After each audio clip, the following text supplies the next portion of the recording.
श्री राधा कृष्णाय नमो नमः। सर्वप्रथम मैं भगवान श्री राधा कृष्ण के श्री चरण कमलों की वंदना करता हूँ। आप सभी भक्त श्रोताजनों को भी सादर नमस्कार करता हूँ। ग्रंथ श्री श्री राधा रस सुधा निधि से आज हम उस अध्याय का श्रवण करेंगे जिसका शीर्षक है मंजरी की भाव निष्ठा, जो इस ग्रंथ में इस प्रकार से वर्णित है। हे श्री राधे, यद्यपि तुम मेरे प्रति अपने स्नेह के वश अपने रति लामपट्य पदवी प्राप्त श्रेष्ठ नायक श्याम सुंदर को मुझसे मिलने के लिए आदेश करती हो, तथापि मेरी निष्ठा और मेरा संकल्प सुनो। मैं मृदु मंद हास विजड़ित कटाक्ष से तुम्हारे समागत प्रियतम को देखूंगी और भीत व्यक्ति की तरह मेरी रक्षा करो कहकर तुम्हें दृढ़तापूर्वक पकड़ लूंगी तथा तुम्हारी चरण माधुरी आस्वादन करूंगी। स्वरूपाविष्ट श्रीपाद ने अपनी स्फूर्ति में श्री राधा रानी की पद पंक्ति माधुरी के आस्वादन के साथ साथ उनकी श्री चरण सेवा का सौभाग्य प्राप्त किया है। स्फूर्ति में विराम आ गया, सो साधक वेश में उनका हृदय उत्कंठा से भरपूर है। जैसे शुदा के बिना भोज्य वस्तु का आस्वादन मधुर नहीं होता, वैसे ही उत्कंठा के बिना सेवा रस आस्वादन का चमत्कारित्व नहीं रहता। उत्कंठा वृद्धि के लिए ही स्फूर्ति के देवता बीच बीच में दर्शन देकर तुरंत ओट में चले जाते हैं।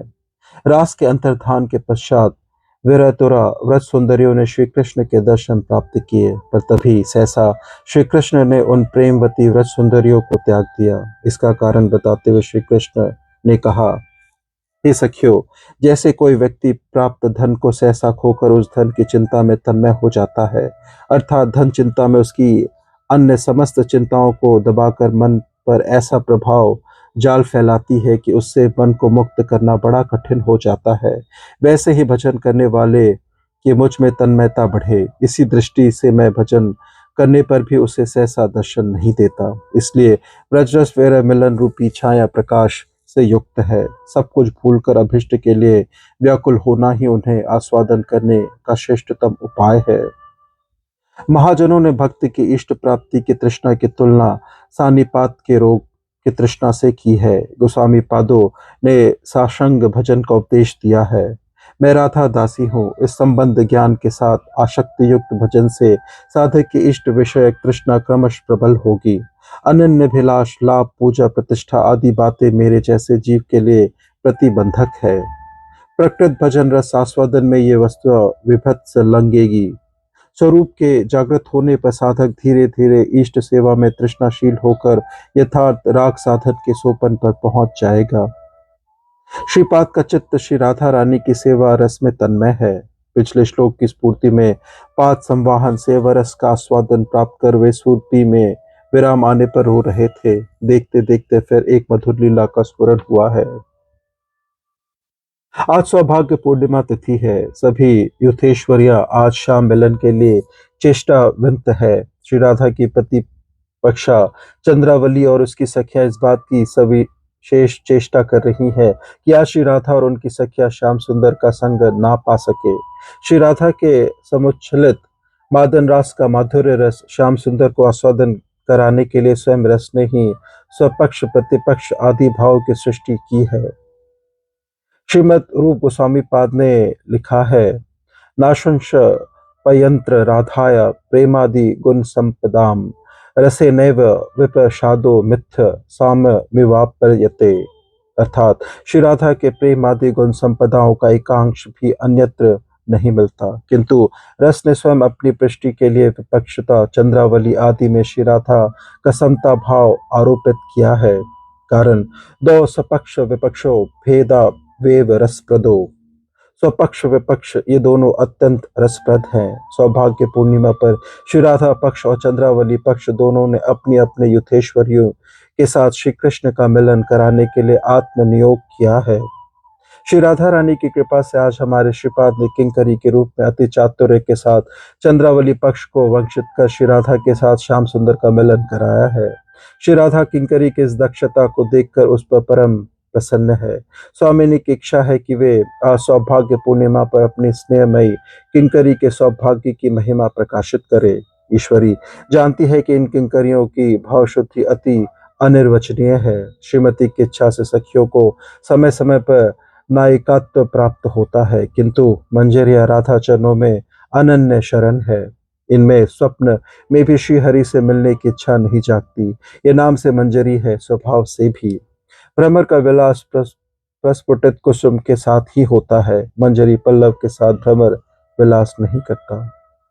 मंजरी कुसुम का सौंदर्य बढ़ाकर उसके प्रति भ्रमर की लिप्सा बढ़ाती है। उसी प्रकार ये सेवा और स्वभाव सद्गुणता से श्री राधा रानी के प्रति श्री कृष्ण की लिप्सा बढ़ाया करती है, कभी भी स्वयं श्री हरि का अंग संग स्वीकार नहीं करती। जो श्री राधा पद कमलों के दास रस में ही अनन्य चित है और स्वप्न में भी श्री हरि के साथ अपने मिलन की इच्छा नहीं करती।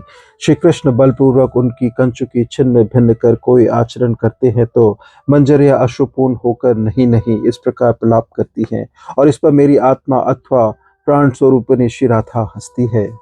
तात्पर्य यह है कि एकमात्र भक्त का प्रेम ही सच्चिदानंद सिंधु श्री कृष्ण के चित्त में कामना की तरंग जागृत करने में समर्थ है।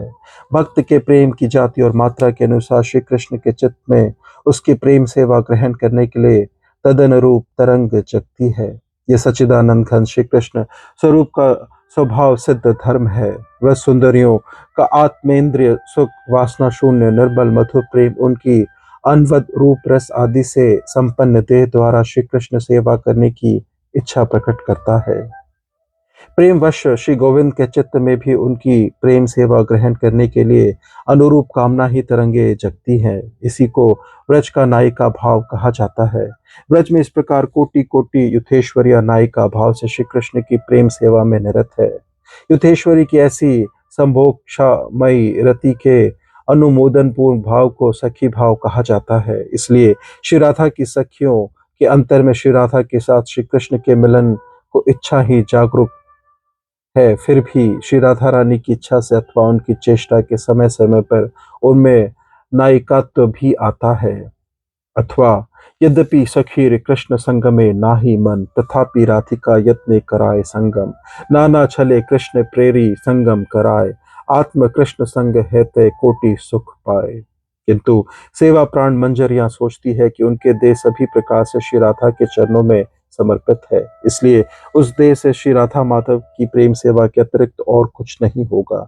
यद्यपि उनमें से प्रत्येक ही अपने रूप गुण सौंदर्य माधुर्य के कारण युद्धेश्वरी होने के योग्य है, तथापि वे सखियों की तरह बीच बीच में नायिकात्व स्वीकार न कर सदा श्री युगल के निरूपम सेवा रस में मग्न रहती है। श्री राधा किंकरों के पदाग्र की एक एक रेखा ने विद्युत की उत्कृष्ट स्तुति को भी पराजित कर दिया है। वे सब मूर्तिमती वैदग्ध स्वरूपिणी है और प्रत्येक ही युद्धेश्वरी होने के योग्य है। फिर भी वे युद्धेश्वरी में पूर्णतः अरुचि दिखाकर श्री राधा के दास समृद्ध सिंधु में सदा निमग्न रहती है। इसलिए प्रेम अनुरूपा सेवा ग्रहण करने की वासना जिन श्री कृष्ण के अंतर में जगती है, उन्हीं श्री कृष्ण के अंतर में इनके साथ मिलन की इच्छा कभी नहीं जगती। फिर भी इनकी भावनिष्ठा की माधुर्य आस्वादन करने की कामना से तथा सखी समाज में इनकी एकांतिक राधा निष्ठा प्रकाशित करने के लिए यदि श्री कृष्ण कभी इनका संग प्राप्त करने की प्रार्थना करते हैं तो ये साथ ही साथ उत्तर देती है, माधव यदि तो श्री राधा चरणों में समर्पित है, तुम्हें प्राण दे सकती हूँ, दे नहीं। श्री राधा के साथ विलास भूमि पर मुझे प्रेम सेवा रस में डुबोए रखो, यही वह संपदा है जिसकी मैं सदा कामना करती हूँ। श्री कृष्ण इनकी यही श्री राधा पाद पंक निष्ठा देखकर परमानंद सागर में तैरते रहते हैं। श्री राधा रानी भी चाहती है कि मेरी किंकरी की यह भाव निष्ठा सखी समाज में प्रचारित हो। यही कारण है कि वे प्रिय किंकरी को मन जानते हुए भी उसके पास भी माधव को मिलन के लिए प्रेरित करती है और दासी की सौभाग्य महिमा प्रकाशित करती है।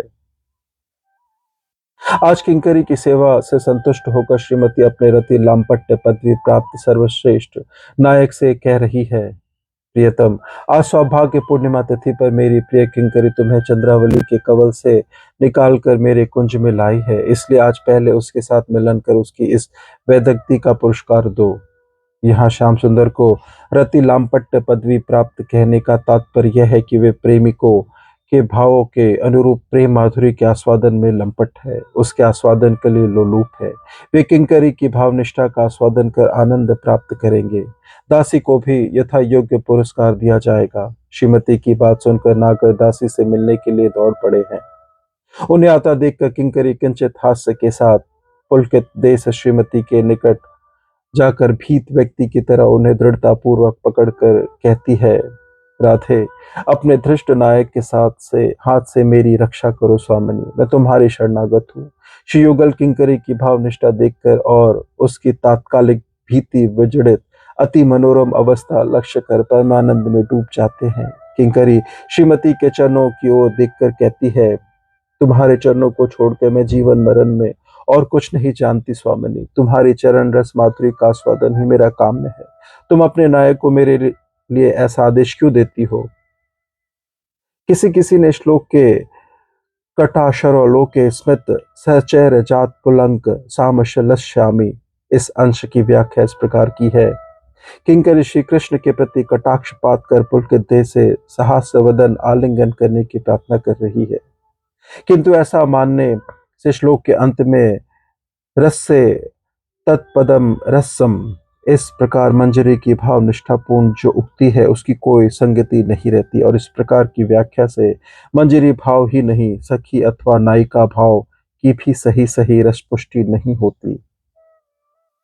इसका कारण यह है कि सहज वाम्य भाववती व्रत सुंदरियों में श्री कृष्ण को स्वयं आलिंगन करने की इच्छा नहीं जगती। वह कार्य धृष्ट नायिका का ही है जो रस में नागराज को आनंद प्रदान करने के लिए वाम्य प्रचुर विविध भाव चेष्टाएं व्यक्त करती है। उनमें स्वयं नायक को आलिंगन करने की इच्छा का उद्गम नहीं होता। श्रीपाद की लीला स्फूर्ति में विराम आ गया। वे साधक पेश में इस लीला माधुरी के आस्वादन के लिए श्रीमती के चरणों में प्रार्थना कर रहे हैं। इस प्रकार से ग्रंथ श्री राधा रसुधा नदी से आज के अध्याय की संपन्नता होती है, जिसका शीर्षक था मंजरी की भावनिष्ठा। श्रवण करने के लिए और अपना बहुमूल्य समय देने के लिए आपको धन्यवाद। त्रुटियों के लिए क्षमा प्रार्थी हूँ। श्री राधा कृष्णाय नमो नमः।